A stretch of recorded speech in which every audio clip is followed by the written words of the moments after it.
Welcome back to the Piping Pastor on a very warm day here in El Paso. Hence the summer attire, lack of smoking jacket, and cold brew coffee.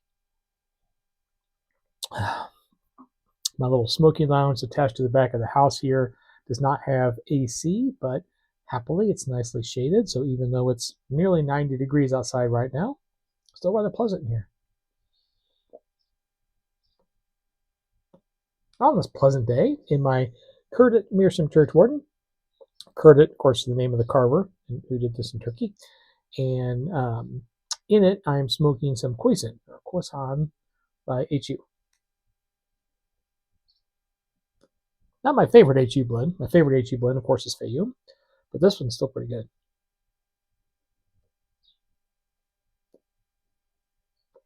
I told you I would offer you an update on the Engine 99 by C&D that I was smoking last week. And yeah, it ended up being pretty decent. I've kind of enjoyed it. It's not real heavy in Latakia. The label makes it sound like a lat bomb, but it's not. You can taste the components pretty well. But it's, would I smoke it again? Yes. Would I buy it again? Probably not. I have others I prefer. On my rating scale, I don't have a real complicated rating scale. It's like 1 star is won't buy it again.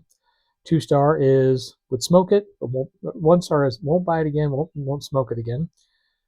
2 is would smoke it again, but wouldn't buy it again. 3 is I would buy it again, and 4 is buy it and celebrate.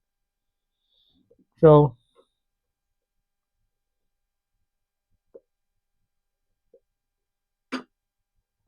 I don't keep anything in any way kind of a formal tracking of that kind of stuff. I just typically remember, which tobaccos I've liked and which ones I want to get again. And of course, my 4 stars are already cellared, so they're already there, sitting there on the bottom shelf. Well, what I wanted to talk to about today, and I do have a poem. We're going to get to a poem. And today's going to be a bit odd because I'm just going to read this poem and leave it with you. I'm not going to offer a biblical interpretation of it because I think it's a good one just to sit with. And probably by a poet you've never heard of, but he was quite good. But what I wanted to talk to you about today, hence the title, is self-publication.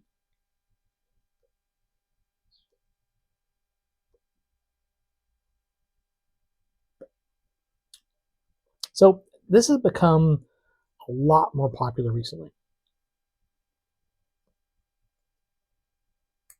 Self-publication is when you pay out of your own pocket to publish a book. Now, it's existed for ever, not forever, but for a long time. However, it used to be like a pretty rare thing because it's expensive. It's expensive to publish a book, to have it printed and bound, and the artwork and everything else. Even if you write it yourself, it still costs a lot of money to publish a book. So, with the advent of all these self-publication companies who advertise online, and with digital media being so much easier, and of course Amazon playing a large role in that, you see it a lot more often.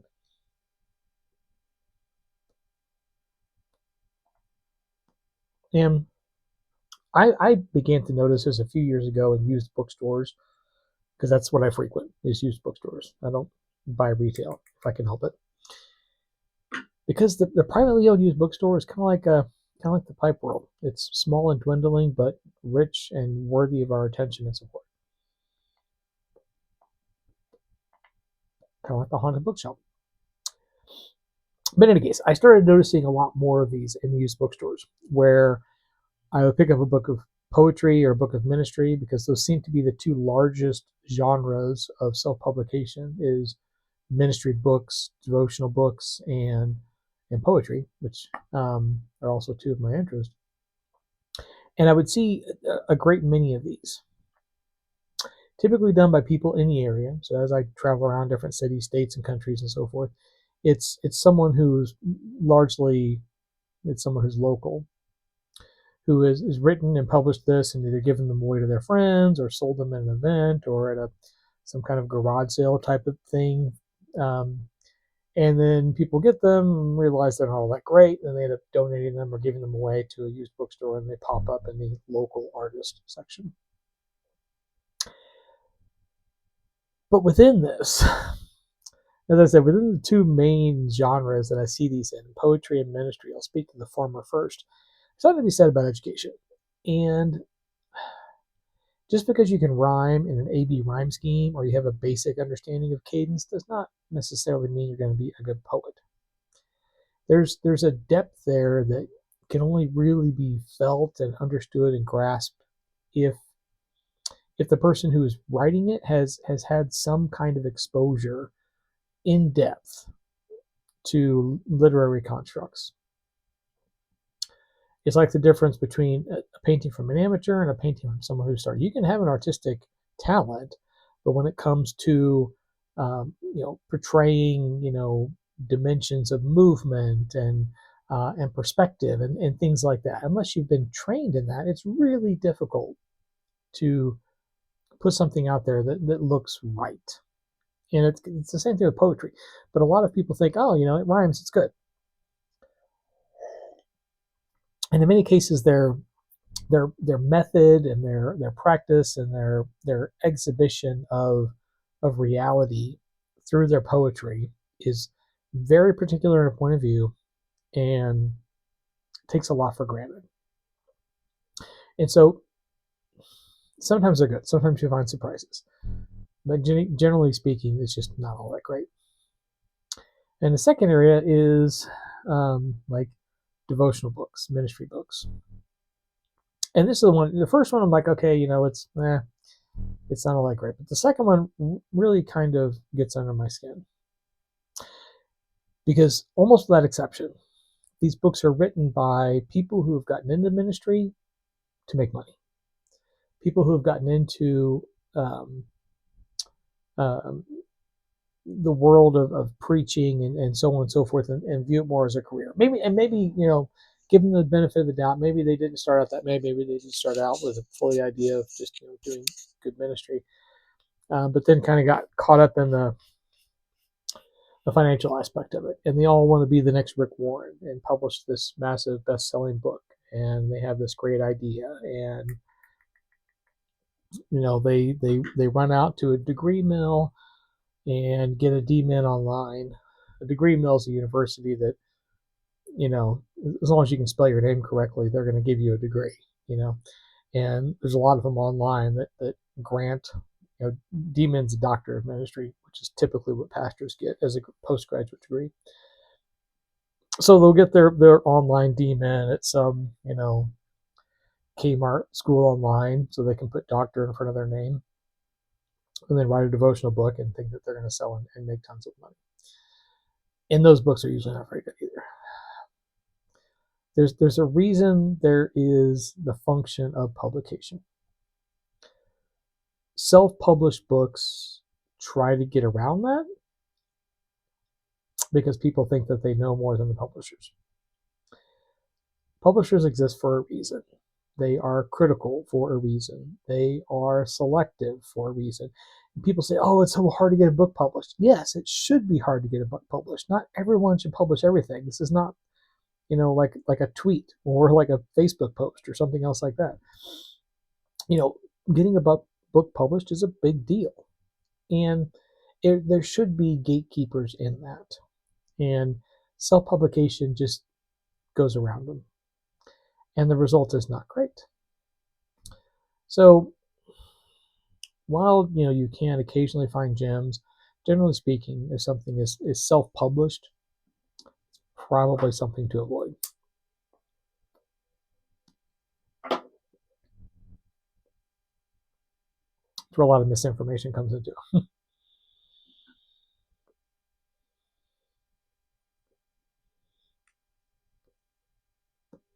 Even Tolkien himself mentioned the fact that sometimes publishers know more. Because he was dead set on publishing the Silmarillion before Lord of the Rings. And then he was dead set on publishing The Lord of the Rings all as one book, all 3 books as one book. And he was dead set that was the way it had to be. It was his publishers who said, no, the Silmarillion is not a good idea. It's not going to sell. It's going to turn people off. People aren't going to understand it. And they're the ones that said, no, that book is too big. You need to break it up. As a result, it worked. And we have Lord of the Rings today. Has Silmarillion come out first? I don't know. For those of you who read the Silmarillion, you'll know it's not easy reading. But happily today, this is not a self-published book of poetry. This is gone through a publisher. This is Natalie Diaz, and she is she teaches at Arizona State University, and she also won a MacArthur grant. She does First Nations poetry. So this book is called Post-Colonial Love Poem, and it's about her experience growing up on the reservations in Arizona. So, as I said, I'm not going to offer a biblical interpretation of this because I think this is a challenging poem, and it's a good one just to sit with for a minute. So here we are. Ash can make you clean, as alkaline as it is a grief. My internet research calls it a disinfectant, but life is faster research and unavoidable. Dirty Indian, a phrase blown like magnetic dust against the small bones in my ear many times, and dark. Sometimes I believed them. I'd look around my reservation, our yard, our house. Dirty, I'd say. I was like a doctor with a diagnosis, except I was the condition. All my life I've been working to get clean. To be clean is to be good in America. To be clean is the grind. Except my desert is made of sand. My skin, the color of sand. It gets everywhere. America is the condition of the blood of the rivers, of what we can spill and who we can spill it from. A dream, they call it. What is American? Back home, we believe in dreams. Heed what happens in 4 as lucky. 4 iterations of anything in a dream, a shade, an ancestor, a gesture, a cloud.